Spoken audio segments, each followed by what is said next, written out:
Um, a lot has changed. Clearly, we have more opportunity for competition, not just here in the United States, but internationally. There's bigger tournaments, bigger prize money for people to compete for.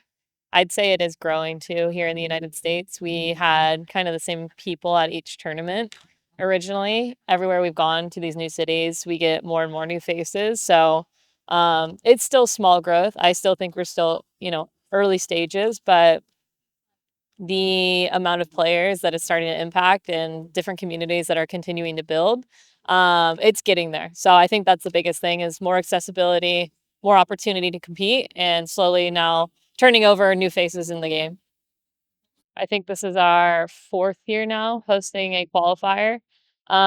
So the competition is always great. We always get, some talented players. We get some new players who are still interested in competing and challenging those older players that have been more veteran to the sport here in the United States. So it's a huge step to continue to host these qualifiers and build the sport. I think for the future, though, we would definitely want to continue to see the player pool and the talent grow. So, each year we have to continue giving that opportunity to train and play for people consistently and not have it so sparse and separated through the months in order for people to feel like they have that confidence to be able to come to the qualifier. But overall, I think it's great to be able to have a fourth year where people come out, have fun, and are holding a high standard for the game.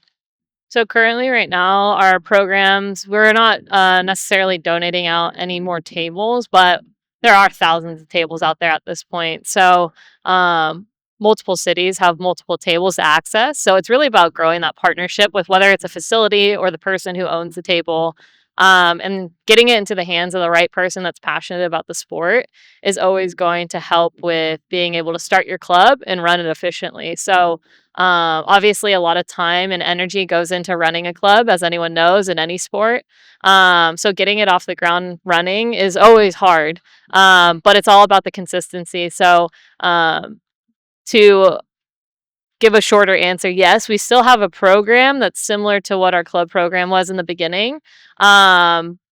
But we now have to find the right people who are passionate enough to start their own club and be consistent with hosting trainings and allowing opportunity for the players in their communities to be able to actually practice and play. The biggest thing is like staying tight as a community and being able to continue to grow the sport.